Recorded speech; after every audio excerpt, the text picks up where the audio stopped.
My relationship with Game of Thrones goes back to the year 2001. Somebody handed me Game of Thrones, the first book in George's saga. I read it and it blew my mind.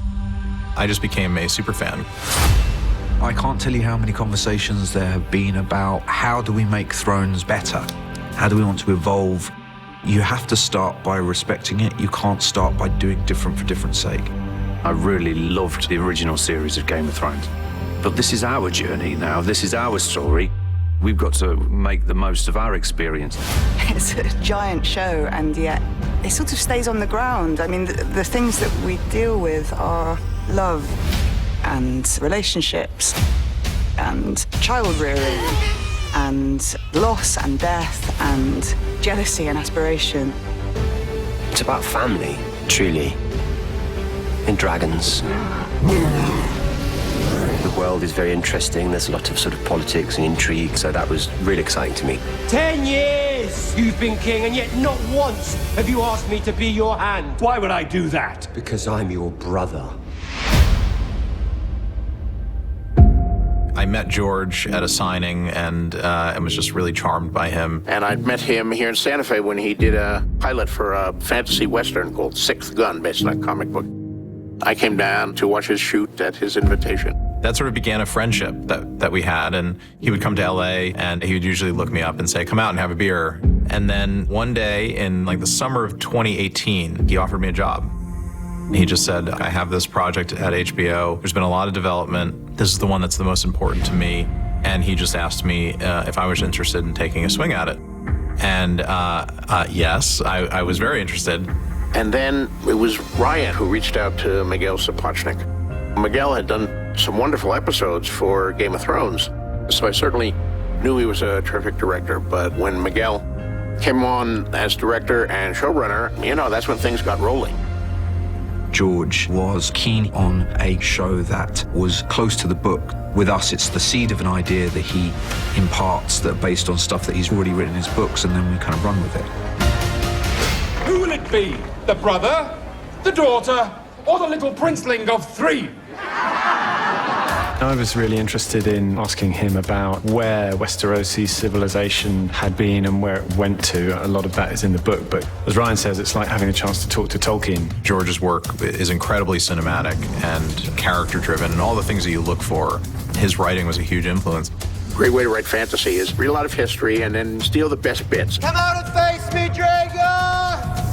And like Spinal Tap, turn them up to 11 or to 32 or whatever. Turn them up and make them even better than the story. But also fiction, and I think television and film as well, is all about emotion. It needs to make you feel. It needs to make you cry. It needs to make you laugh. I think if it doesn't affect you emotionally, then to some extent the writer or the producers have failed. I find I have a few friends lately. With Alicent and Rhaenyra, we were focusing on casting the adult versions first. And I remember the phrase that Ryan said about Rhaenyra, which is she needs to be punk rock. That resonated in Emma's direction. And I'd always wanted to work with Olivia. I've always been a fan. In all of King's Landing, is there no one to take my side?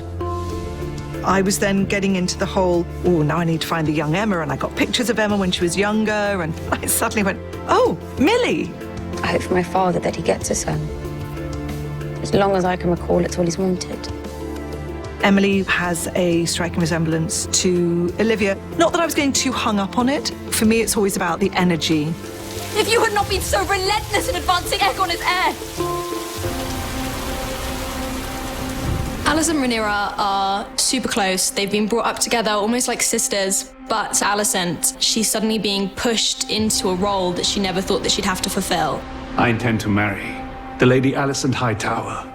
She struggles between mind versus heart. Her heart is coming in and saying, this is the worst thing that could possibly happen because you're going to lose your best friend, your only friend. But she's very dutiful. She knows why she's having children, to produce an heir. Just as men go to war, women's battlefield in those days was the childbearing bed, and anytime you got pregnant, you could die. What excited and was so interesting to me is the role of women in this world and how they're used as pawns on the one hand and how they fight for power on the other hand. We have scenes in this show in which not just women are doing cool things, but actively discussing their role as women and sort of discussing proto-feminism and what it means to them and how they see themselves. Men would sooner put the realm to the torch than see a woman ascend the Iron Throne. And your father is no fool. Rhaenys Targaryen was passed over for her younger cousin, Viserys, who was made king. There is a sense of Viserys that he doesn't want the responsibility of being king. He's trying to produce a male heir and loses his wife, and everything goes sort of upside down for him, really. He's put into turmoil pretty much from the off. The very first person we wanted for Viserys was Paddy Considine. I suggested Paddy and everybody agreed. Because he was the perfect Viserys. You needed somebody that had that vulnerability, that didn't really necessarily feel that they were suited to being a king. He was not the most decisive, and his desire to avoid conflict led him to make some decisions that some people might question. Daemon was not made to wear the crown, but I believe that you were. Viserys can see the potential in Rhaenyra to be a great ruler, and he goes against the grain in naming her heir. Rhaenyra sees it as the first time that she feels good enough for her father. She's also pouring wine, and she's been named heir, so it's a bit confusing.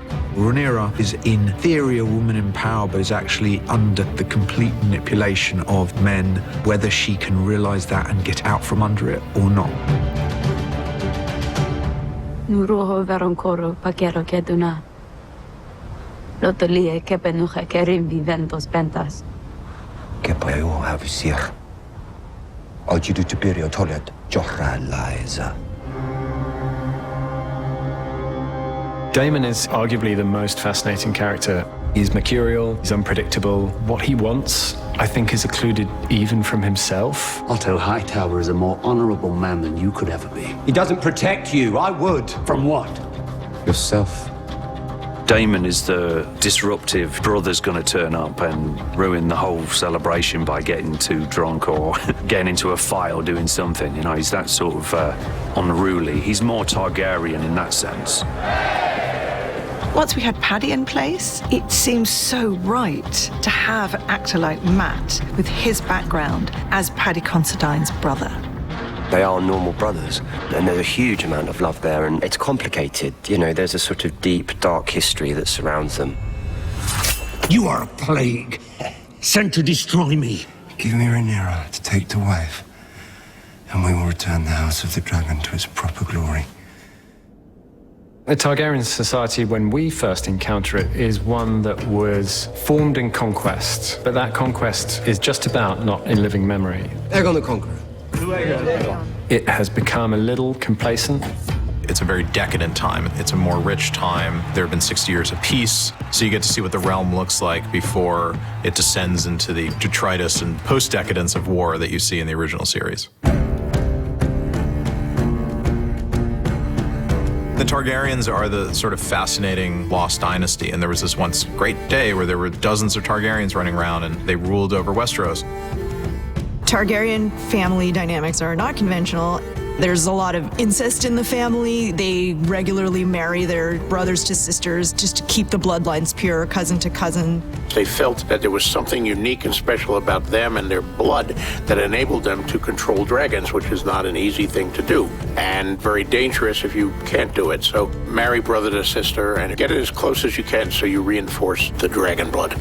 There's definitely an air of exclusivity that they try to maintain by keeping themselves to themselves. And I guess one of the themes of this story is that's just not really a great idea in the long run, because you will eat yourself alive. I'm right here, Uncle. If you wish to be restored as heir, you'll need to kill me. So do it.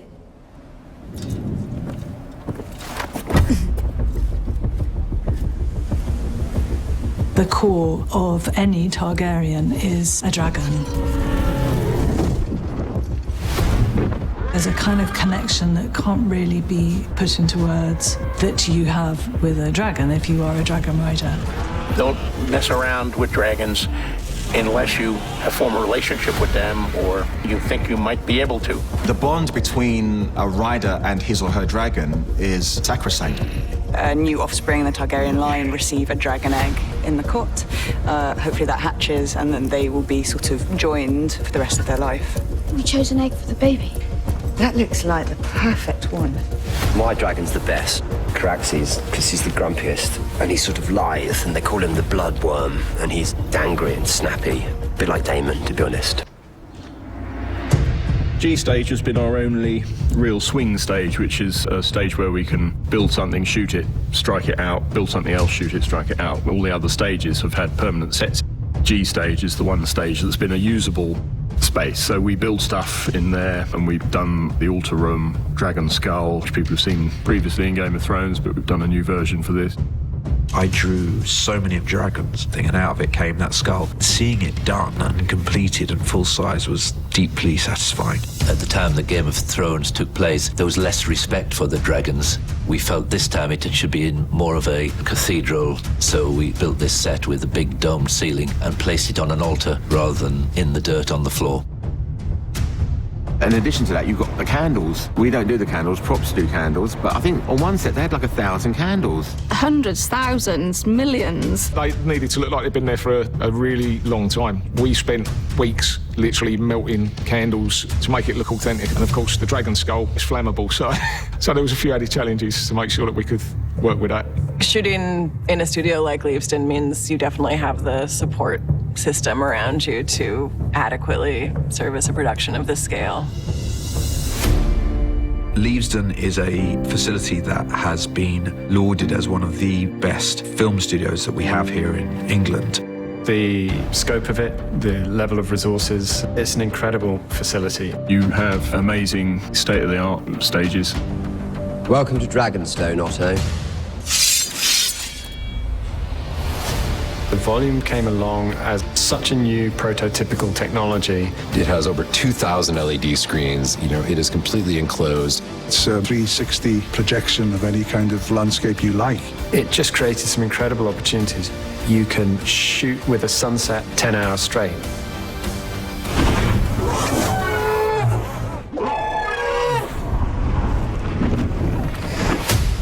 We've built the tournament and the Red Keep and tunnels and all sorts of stuff. We were given a new piece of land that they've recently purchased. That's become our House of Dragons backlot, so we can stay there and develop over the years. We were trying to figure out what's the formula a little bit when we were constructing the show. And we decided that we needed at least a certain number of the locations in our show to remain real. And so as a result, we go to lots of places. Spain was one of the first overseas locations of Game of Thrones. Spain had a big legacy going back to the original series, so we did want to honor that. Again, talking about finding visuals and things that you could tie you back to the original series. It gives you this really exotic feel and look that opens up the world in a huge way that you're just not going to get in London or in Greater England. Kalahari was incredible as well. And I love that castle from the first time Jim showed us pictures of it, because it looks like something from Game of Thrones. It's a fantasy place that's real, so it was exciting to be able to set Pentos there.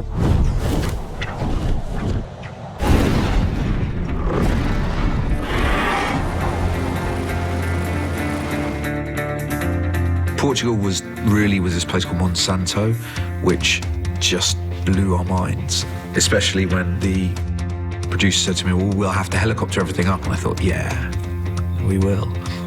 The first time I went to Monsanto, I just thought, oh wow, this is a place you see maybe once in your life, and I'd never have the chance to ever see this if I wasn't working on this show. But how on earth are we going to film up here was the first thing I thought. It has been a collaborative work to be able to support a show this big into a country that never had this in its history. So this is a major event for all Portugal, for all our industry, and for all the local crew as well. Portugal, I think, was new for Game of Thrones, and I think was fairly new for the mainstream film industry as a whole. The producers turn to me and say, we have to go here. And as soon as they start saying that thing of like, oh, but you know, it's so this, it's so that, I just think that's why this is the right place. We decided very early on that St. Michael's Mount in Cornwall would be the main location for High Tide. High Tide is a standalone castle belonging to Lord Corlys, the sea snake. St Michael's Mount, which is obviously a national treasure and a very tricky place to work, and you've got to be very careful how you operate in a place like that, which of course we were. We had to get there by boat. There was concerns about that, generally speaking, in terms of having people on set when they wanted them on set. There was the tides, but it had so much to offer there. You can only get to it at certain times of the day, maybe once or twice a day, and after that the path is covered by the sea. It makes perfect sense for the House Velaryon to have that as their seat. I did sort of nod my head and go, yeah, of course we'll build that. The Sea Snake is the greatest naval adventurer that ever lived. He's the richest man in Westeros aside from the throne, but it's not quite good enough. He wants his blood on the throne. Your Grace. The halls of High Tide never failed to impress. It was the first setup we did, and it had to really kind of give the standards of what we're going to produce throughout the job. I wanted a grand entrance staircase, which we decided to use this curved semi-spiral staircase. And then the other main aspect was this fantastic mural, which Steve Mitchell painted. That was an illustration of Corlys's life on the sea.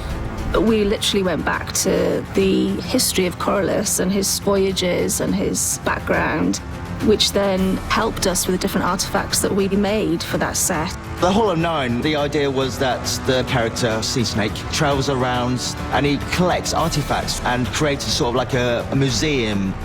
It's just filled with these extraordinary things. I just want the camera to go through every single thing that is in that set. It's so beautiful.